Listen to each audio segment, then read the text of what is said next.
Hello teachers, my name is Luisa Velasquez. Today's lesson is how to teach speaking. Speaking is a crucial part of the language learning process.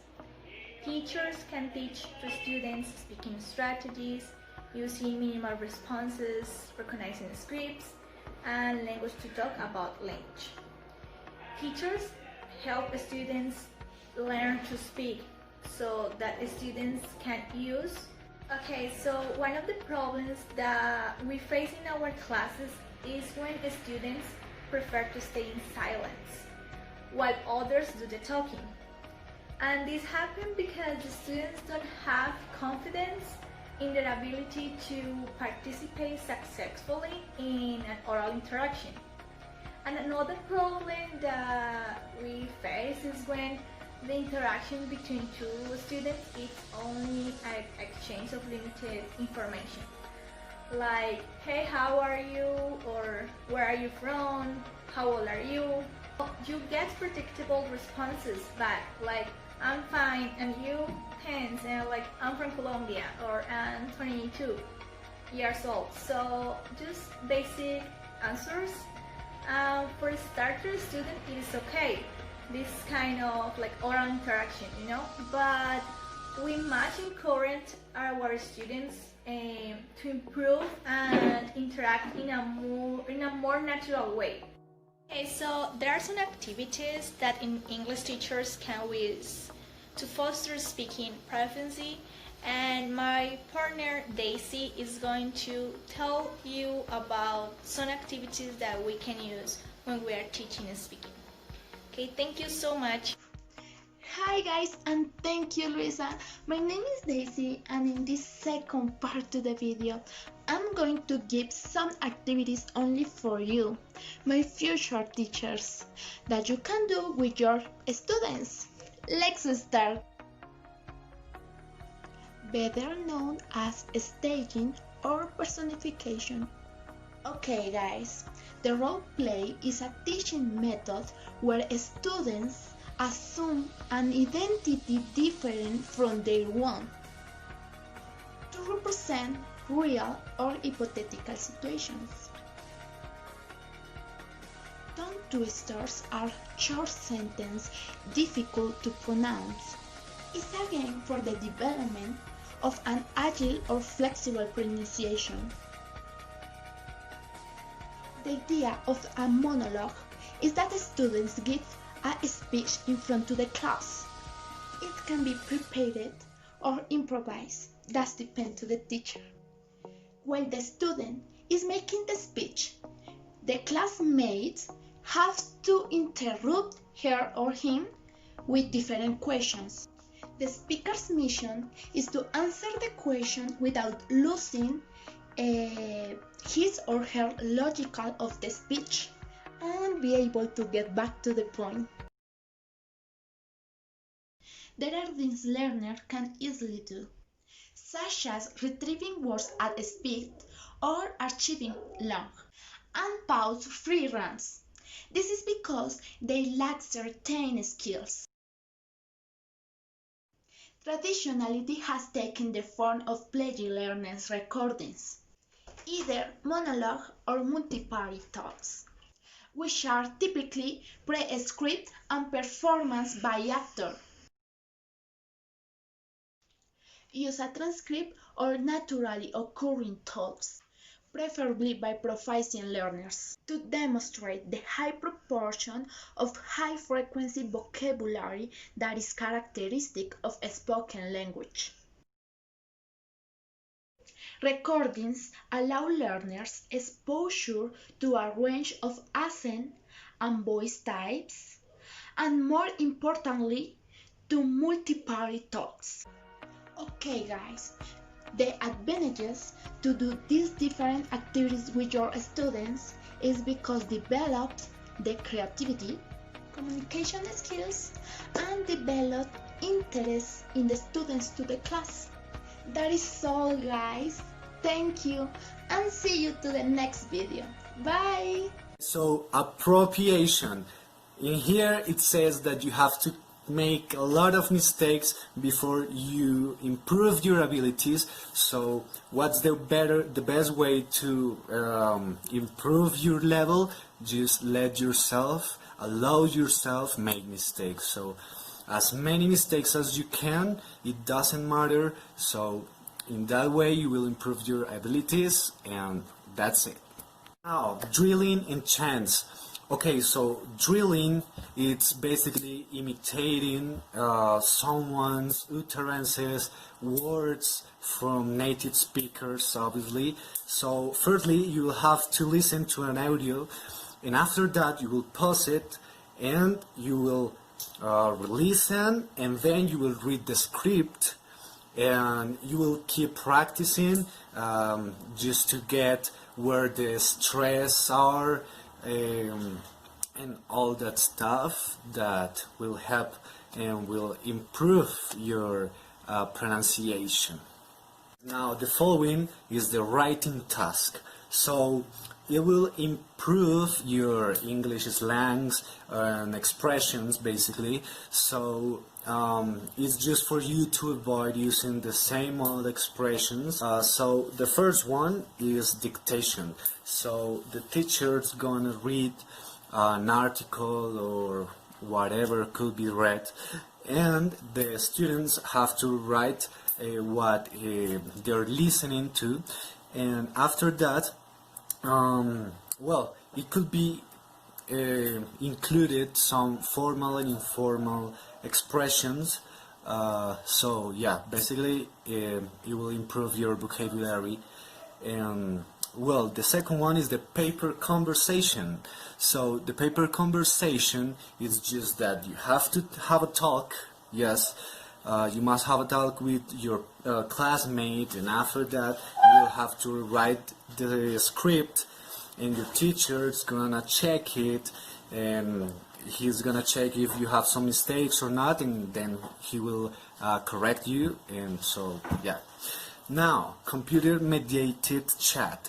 So in here it's basically that you will be like calm down, you will be relaxed to think about grammatic, you know, the grammatic issues and all these things that in real spoken life, spoken interactions cannot be like really well thought. So yeah. Now rewriting.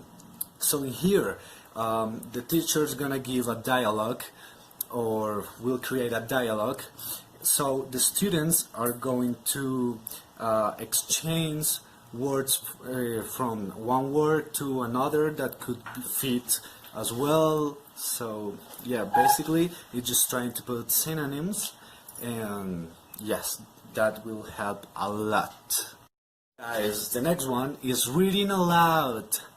So well, in here I have this English book, so let's try it out. You already know at what pace I can speak.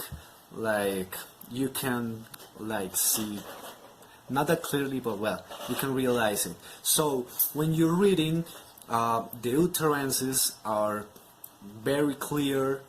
It is easier to be fluent, a better pace. So let's try it out. So if I read something like this, you will realize that maybe my fluency will improve, and so in that way you will get used to that pace, and then your fluency will improve a lot, as well as your pronunciation. So at the trial, Justine was very calm. She looked over towards my family, and tears seemed to fill her eyes. She was beautiful, but all the people watching hated her. Can you realize that the fluency was better reading than speaking and thinking? Sometimes I get stuck. Now, the dialogues, guys. Well, here the dialogues. There are some tips to get to memorize those dialogues. So the first one is items on board. So in here the teacher has to put the correct pronunciation of the most difficult words for the students. So, well, basically that's the first one. And what else? He has to write the clear points of what he wants them to do regarding the dialogue. Now the Chunkum cards, it's called that way. So in here the teacher's gonna give the students some cards with really meaningful expressions for them to learn and to sound more natural in some conversations, basically. Now the memorizing scripts. So as it says, it is the traditional way of repeating and repeating and repeating until you get to memorize the whole dialogue. So, well, then he will get used to use those expressions, greetings, and farewells, you know. Now, this one is kind of similar to the Chunkum cards, but this one is called picture and word clues. So now in here, it just, as it says, is putting a picture that remind you about the topic that you are going to talk about, or just simply a word. So yeah, the other one is, let me check it. Well, I've never seen this in my life, but this is called flow diagram conversation. So as it says, you have to make or create a diagram in a paper where you can find or put together all those words or concepts that will remind you about the, I don't know, the meaning idea of the conversation. So, well, basically that's it. Like making a mind map or something like that. Alright, I really know this one, and it's called disappearing dialogue. So the teachers put on the board a dialogue and he erases some words from it. So then the students, what are going to do? They're going to find out what are those missing words. So guys, you will have to figure it out to get to solve that big problem. Well, and the last one, talking about dialogues, it's a dialogue building. So yeah, literally the students will have to create a dialogue line by line on their own. So that's it, guys. Some recommendations to achieve a communicative skill. So speaking at first is not just being aimed or have the objective to learn all or use all the grammatical topics. It's just you must be concentrated and aware about using it like normally, for example in a bank, at a hospital, at school, in a supermarket. So in that way you won't be like strictly aimed just to speak grammatically correct. So you just have to speak and just don't mind about the grammar so far. So there are some features that you should follow in order to achieve this communicative skill. The first one is the motivation. Motivation in speaking activities is really important for the students to to speak, obviously, and interact easier. Yes, easily, I'm sorry. The second one is that the activity will take place in real time. So in that way they can interact sporadically. So, well, that's the second one. Now, there's an outcome that teachers must assure or must guarantee, and it is the interaction. Every student must interact, otherwise they're not doing anything. Now, the other one could be that it should be spontaneous and and as I said before, it should be something really natural. Well, it's not 100% predictable, and there is not restriction on the language. Alright guys, now the activities that we recommend is, the first one is to put some images, and they will have to create a story or a dialogue regarding those images.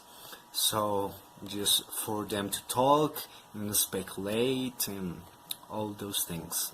Guys, now there are some conditions that ought to be met in order to maximize the learning of speaking by autonomous learning or by using it autonomously. So the first one is productivity, purposefulness, interactivity, safety, and authenticity. Now there are some activities to foster these conditions that require certain level of proficiencies.